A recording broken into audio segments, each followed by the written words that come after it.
강의사는 증시 각도기. 안녕하세요. 전투자 증시 아침반 안지원입니다. 네, 안녕하세요. 각도기 박사안주입니다. 자, 야 애매하네요 시장 읽어내기가. 네. 이거 업종별로 차별화가 굉장히 심한 것 같아요. 네. 네, 어제는 반도체가 좋았는데 오늘은 뭐 삼성전자, 하이닉스는 좀 플러스로 마감을 했는데 소부장은 좀 별로였고요. 네. 2차 던지는 좀 떨어졌는데 은행주는 대폭등을 했습니다. 금융주들이 오늘 전반적으로 좋아서 재미나네요. 네. 네, 뭐 오늘 뭐 은행주, 증권주도 좋았고 그리고 뭐 건설주도 좋았어요. 못남인 삼형제 아니었습니까? 네, 못난이 네. 싸그리 묶여가지고 네. 약간 리스크 덩어리 취급을 받았었는데 그렇죠. 오늘은 좀 반등을 했는데요. 사다가 아무리 얘기해도 계속 떨어지기만 했던 주식인데 반등을 꽤 크게 했습니다 오늘. 네. 네, 오늘 뭐 그 은행주 이야기가 제일 중요할 것 같은데요. 네, 조금 나중에 하도록 하겠고요. 네. 코스피가 0.4% 정도 반등을 했고 코스닥은 0.5% 떨어졌습니다. 원달러 환율이 1269.4원으로 마감을 했네요. 네, 네. 조금 계속 떨어지고 있어요. 네, 70원이 깨졌네요. 네. 네, 그리고 어저께 제가 좀 말이 좀 끝나고 저희 말이 좀 빨랐나요? 이런 이야기 좀 했었잖아요. 네. 아니나 다를까 댓글로 좀 지적을 해주신 분이 있더라고요. 아, 네네. 네, 어제는 좀 말이 너무 빠르게 제가 했던 것 같아요. 네. 네, 조금 차분하게 오늘부터 한번 진행을 해보도록 하겠습니다. 예. 네, 오늘 업종별로는 이제 제일 많이 올랐던 게 금융업. 여기에는 은행주들이 좀 많이 차지했습니다. 제주은행이 8%대, 신한지주도 8%대. 네. 이거는 은행주 입장에서는 거의 뭐 상한가죠. 상한가죠. 네. 네. 와, 우리 IRP에 있는 은행 관련 ETF들 오늘 반등 세게 했네요. 네. 네, 하나금융, 우리금융 뭐 7% 가까이 올랐고요. KB금융이 6%대 올랐고, 우리금융, 뭐 카카오뱅크도 오늘 많이 올랐습니다. 증권주도 두 번째로 많이 올랐는데요. 다울투자, 한화투자, 뭐 유진투자증권, 미래에셋, 뭐 다 4% 이상, 뭐 8%까지도 많이 올랐습니다. 하나 질문을 할게요. 시가총액 그 순서 시세 순위를 한번 시가총액으로 뭐 1위는 삼성전자, 2위는 LG, 엔솔 이러잖아요. 시가총액 50위 안쪽에 들어있는 증권회사는 어딜까요? 미래에셋 아닐까요? 없습니다. 50위 안에도 안 들어가나요? 오늘 정말 우연히 50 안 보여. 이렇게 20위권 안에 안 보이는 거야 눈에. 50위 안에는 들어 있겠지 근데 없습니다. 그래요. 놀라운 일이에요. 네, 이 정도로 증권주가 많이 떨어져 있습니다. 네, 요거 시가총액 기준 대비 순위도 아주 장기 한 10년 시계로 보면 재밌어요. 들어갔다 나갔다 하거든. 기업들이. 네. 네, 건설주도 많이 올랐습니다. 뭐 금호건설, 뭐 이 회사는 뭐 그 오늘 뭐 사우디 네옴시티는 아니고 제2의 네옴시티가 나온 것 같아요. 두바이에서도 뭐 1경을 투자한다 뭐 이런 자극적인 뉴스가 나왔었는데, 네, 그 기대감에 좀 엮였던 것 같습니다. 오늘 상한가를 갔고요. 남광토건, 태영건설, 삼부토건, 한신공영, 동부건설 다 5% 이상씩 많이 올랐습니다. 네. 오늘 그 아무래도 두바이 소식이 좀 영향을 많이 끼쳤던 것 같아요. 중소형주 위주로. 그래도 상한가 간다는 건 좀 이해가 안 되네요. 좀. 네. 조금 얘가 이제 건설주 중에 작은 거라서 약간 테마로 엮일 수. 예전에 뭐 한미글로벌이라든가 이런 회사들이 좀 그런 성향이 있었는데 근데 이슈가 너무 없는데 그렇게 하기에는. 네. 가서 뭐 공항이라도 지어줄 건가 봐요. 좀 이해가 안 되는데. 예. 네, 그리고 운수장비 섹터가 제일 많이 하락을 했습니다. 한화 에어로스페이스가 7% 하락을 했고요. 한국항공우주, 현대로템이 3%대 하락했습니다. 여기에 그 방산주들이 최근엔 얼마 전까지만 해도 굉장히 좋았었는데 태조 이방원 이야기 나올 때 최근엔 좀 조정받는 모습 보이고 있고요. 조선주들이 오늘 좀 안 좋았어요. 현대미포조선, 현대중공업, 삼성중공업이 4%, 2%대씩 떨어졌습니다. 조선주는 좋은 적도 없이 떨어지기만 하네. 네. 네. 뭐 사실 조선주의 최근 흐름을 보면 좀 유가가 굉장히 막 높았을 때, 가스 가격이 굉장히 높았을 때, 우크라이나 전쟁이 좀 많이 치달았을 때, 그럴 때 좀 반응이 좋았거든요. 근데 살짝 좋았지, 살짝. 다른 업종처럼 많이 좋지도 않고. 그렇죠. 예, 근데 이제 떨어질 때는 그대로 다 떨어지네. 네. 뭐 가스 이렇게 떨어지는데 LNG 수입을 다시 뭐 적극적으로 할까? 뭐 이런 생각을 좀 일단 하는 것 같아요. 일단 유럽의 겨울이 따뜻한 겨울입니다. 그 유럽 겨울이 우리 한반도하고 아시아권에 온 것 같아. 굉장히 춥지 않습니까? 거기 지금 봄 날씨죠. 뭐 18도 뭐 이렇다는 거 스키를 같아요. 못 한답니다. 네, 스위스도 뭐 눈이 다 녹아져 내린다고. 예. 네. 우리 올해는 유독 추워. 지금 몇 년 만에 이렇게 추운지. 아침 저 출근할 때 항상 영하 10몇 도예요. 예외 없이 영하 10몇 도야. 춥습니다. 예. 다른 나라 같아요. 너무 10도 정도 차이 나잖아요. 오늘은 사실 그렇게 추운 날이 아니었는데. 저는 그 서울도 제가 나오는 시간대는 거의 한 8도 9도 됩니다. 추워요. 제가 나올 때가 제일 추워요. 영화 그렇죠. 오전 일찍이라서. 4시 50분. 4시 50분에 나오면 그때가 제일 춥거든. 막 엄청 추워. 네. 네. 그리고 기계 섹터가 오늘 그다음으로 많이 빠졌습니다. 그리고 이 삼성전자 목표가 상향 리포트를 제가 얼마 만에 본지 모르겠어요. 오늘 KB증권에서 삼성전자 목표가를 75,000원에서 8만 원으로 7% 상향을 시켰습니다. 계속 하향만 보다가 오랜만에 상향이 나와서 좀 언급을 해드리는데 삼성전자의 24년도 영업이익 얼마로 보느냐? 42조 원으로 봅니다. 네. 23년도가 한 20조 원 초반대로 보고 있거든요. 그러면 23년에서 24년으로 더블이 난다는 전망입니다. 굉장히 좀 공격적인 전망이죠. 이게 맞다면 삼성전자 움직일 때가 거의 다가오고 있는 건데. 네. 네. 자료를 한번 실적적으로 보여주시면 저 노란색 부분으로 칠해진 게 반도체 부분의 이익입니다. 영업이익인데 네. 적자로 전환을 한다고 돼 있어요. 23년도 1분기, 2분기가 적자로 진행되고 3분기에는 다시 흑자로 돌아올 거라고 보고 있는 상황이고요. 오른쪽에 빨간색 표시가 23년도, 24년도 영업이익 전망치입니다. 네. 네, 요거를 보여드린 이유는 다른 증권사 하나랑 또 비교를 해드리기 위해서인데 오늘 KB뿐만 아니라 대신증권에서도 삼성전자에 대한 리포트가 나왔거든요. 완전히 좀 상반된 리포트 견해를 좀 보이고 있습니다. 일단 이어서 KB증권 계속 말씀을 드리면 23년 하반기 그리고 24년도 메모리 가격 전망치를 상향을 시켰습니다. 계속 하향만 보다가 오랜만에 상향을 보는 것 같아요. 그리고 24년도 영업이익을 42조 원 전망을 했는데 이게 15% 상향 조정한 수치입니다. 현재 컨센은 44조 원이니까 컨센하고 좀 비슷한 수준인 것 같아요. 메모리 재고의 정점은 올해 2분기로 보고 있습니다.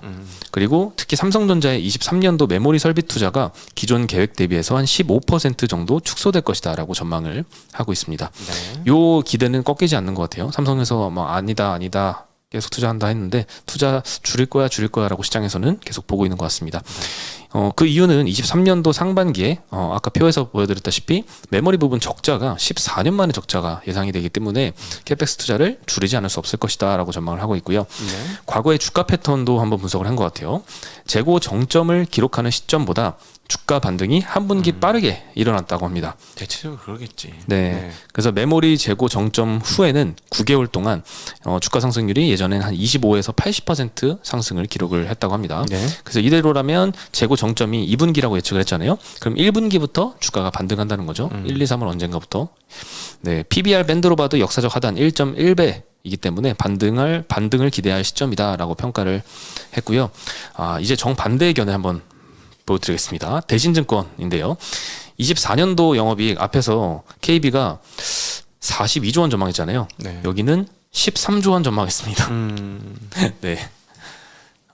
요거는 일단 연간 전망은 안 나와 있고요. 그 분기별로 보시면은 아까 KB증권에서는 반도체 부분의 영업이익 적자가 1분기, 2분기까지 될 거로 예상했는데 대신증권에서는 3분기에도 적자가 이어질 것이다. 그리고 4분기에도 마이너스 표시되어 있는데 저거는 제가 생각할 때 오타인 것 같아요. 저건 플러스인 것 같고 1, 2, 3분기까지 적자가 예상될 거고 1, 2분기 적자 수준도 KB증권이 보는 수준보다 훨씬 더 큽니다. 네. 마이너스 2조 원대 적자를 분기마다 기록할 것이다라고 보고 있어요. 굉장히 좋지 않은 전망인데요.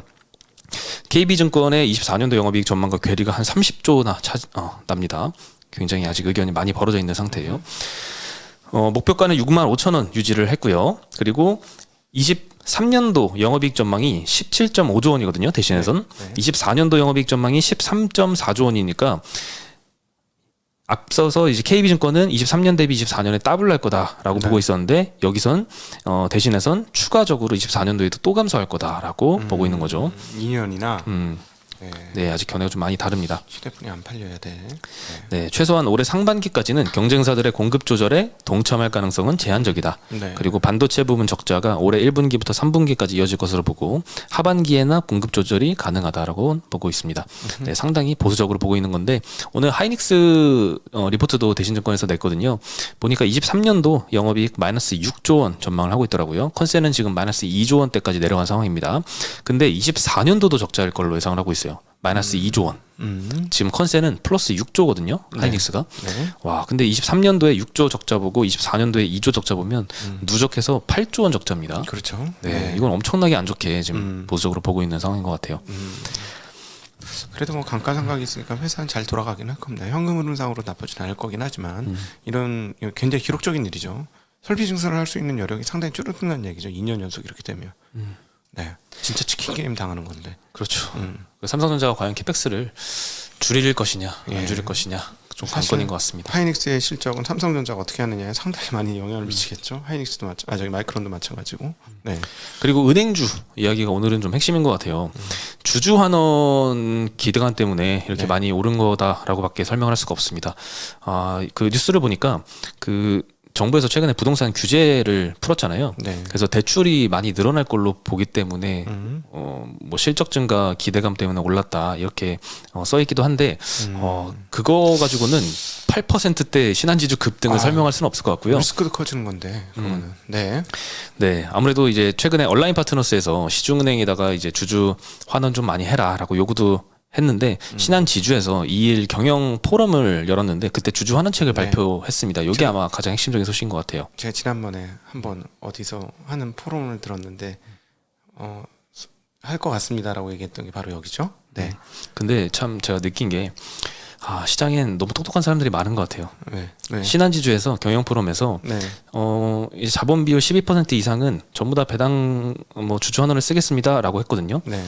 그러면서 이게 막 급등을 한 건데 그거 보고 얼마나 이게 실적 개선 배당이 얼마나 더 늘어날 건지 계산을 빠르게 해봤다는 거잖아요. 네. 와, 그러니까 정말 순식간에 이렇게 주식시장에 반영이 되는 거 보고 네. 참 외국인들 입장에서 관심이 많은 주식이니까 뭐 안 살 이유는 없을 만큼 싼 주식이었는데 촉매가 필요했었는데 촉매가 나온 거죠. 그러니까 불이 확 붙은 거죠. 네. 그렇죠. 그래서 오늘 한번 봤습니다. 신한금융지주가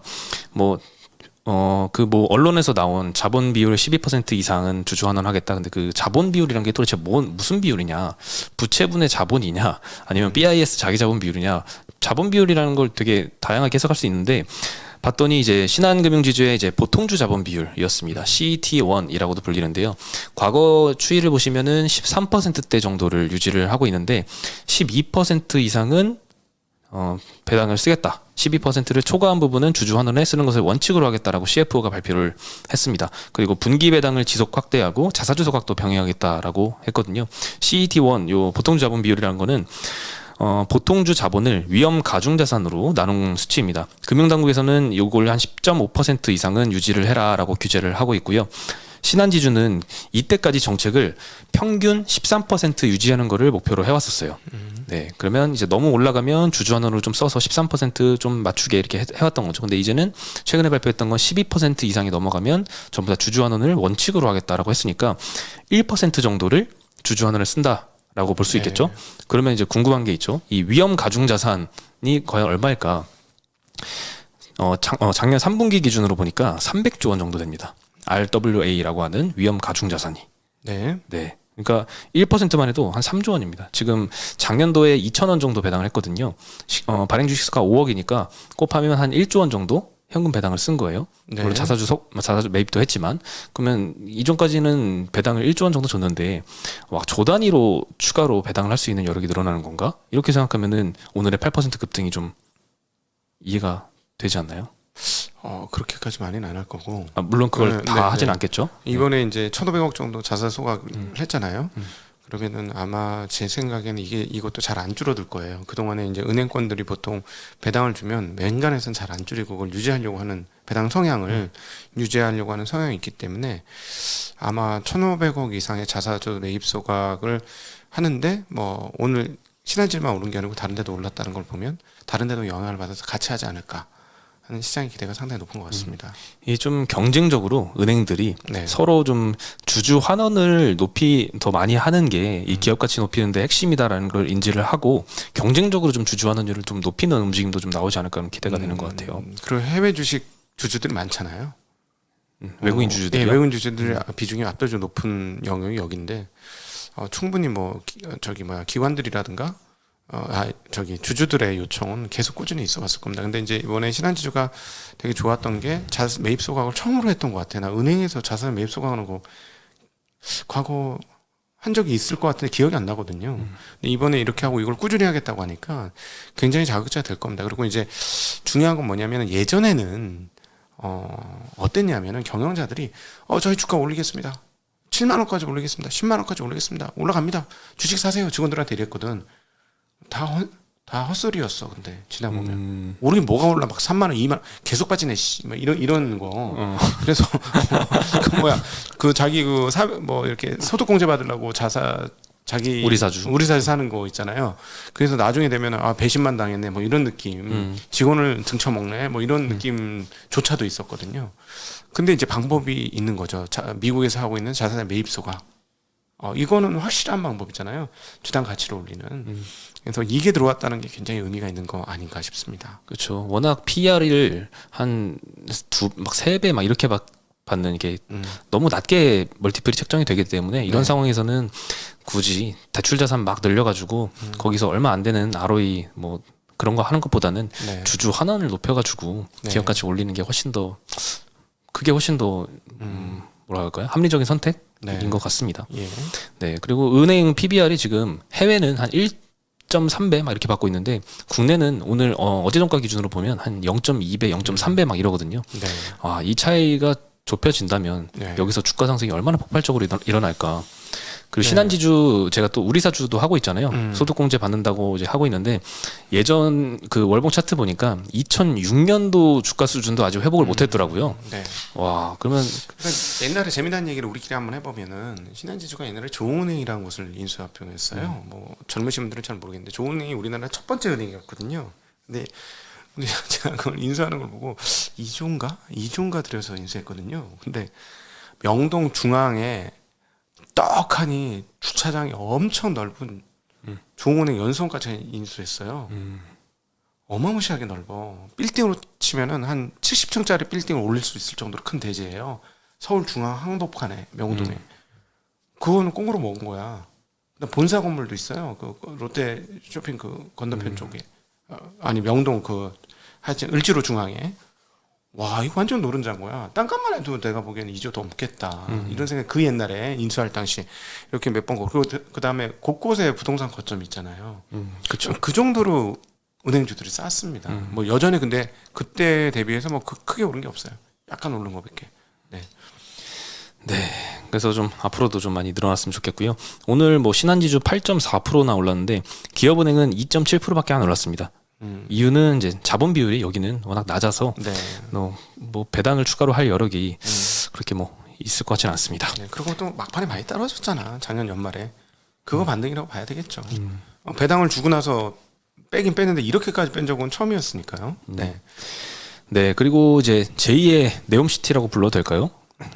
사실 이게 두바이가 돈으로 치면 훨씬 더 많이 쓸 예정인데요. 아랍에미리트 이 두바이가 세계 3대 도시 도약을 위해서 10년간 1경 원 넘는 투자를 집행하겠다. 이런 언급을 했습니다. 셰이크 모하메드 빈 라시드 알 막툼. 이 사람이 이제 두바이 군주라고 하네요. 길다. 빈 살만도 사실 길 거예요. 풀네임은. 그럼 우리도 이렇게 되는 거잖아요. 곽, 증시, 각도기, 상, 각반끌 뭐 준 뭐 이렇게 되는 그런 거죠. 와, 엄청 기네. 네, 이 사람이 이제 트위터에 올렸는데요. 요 D33이라는 아젠다를 발표를 했습니다. 프로젝트 내용을 보면 친환경 제조업 육성, 유니콘 기업 30개 육성. 이거는 뭐 10억 달러 이상 기업 가치를 받는 기업을 30개나 만들겠다는 거네요. 이게 만들겠다고 하면 이게 되는 건지 잘 모르겠지만 그 일자리 6만 5천 개 창출, 유명 대학 유치, 신기술 지원 등등을 많이 이제 표방을 한 것 같아요. 최근에 이제 빈살만 사우디 왕세자가 이 네옴시티를 추진을 하면서 두바이의 뭐 기존 패권을 위협하는 이런 중동끼리의 약간 뭐 경쟁인가? 약간 뭐 그런 게 붙은 것 같아요. 네. 그래서 이번에 두바이도 좀 더 큰 목표를 좀 설정한 걸로 보이고요. 뭐 히림, 금호건설 이런 데 상한가 같고 한미글로벌도 많이 조정을 받았는데 23% 오늘 급등해서 끝났습니다. 네. 재밌네. 왕이라서 자기 마음대로네. 네. 1경원을 어떻게 조달할지 모르겠네요. 네. 네, 오늘 소식은 여기까지입니다. 정말 업종별로 편차가 갈려서 떨어지는 거 갖고 있으면 굉장히 좀 소외감이 많이 들죠. 오늘은. 어제 오늘 그렇죠. 어제 오늘 계좌가 안 올라가는 사람도 있을 거예요. 네. 네, 참 어려운 증시인 것 같아요. 이렇게 일부 업종만 이렇게 폭등하고 어떤 데는 폭락하고 이런 데 있으면 참 그것도 순환매가 왔다 갔다 이렇게 돌면은 참 대응하기 어렵죠. 게다가 그동안에 좋았던 놈들은 막 패대기쳐 지금. 쌌던 거 많이 올랐었던 거. 네. 네, 그래서 오늘 외국인이 5천억이나 샀네요 코스피. 네. 은행과 반도체가 꼬시면 얘네들은 사지. 항상 사게 돼 있어. 삼성전자도 오늘 2천억 샀고 예. 반도체도 이제 슬슬 들어오는 게 아닌가. 그러니까 진짜 너무 안타까운 게 매수자가 없는데 매수자가 있으면 이렇게 올라오는데 딱 정해져 있다는 거. 그게 참 안타깝습니다. 예. 네, 저희는 내일 다시 인사드리겠습니다. 네, 안녕.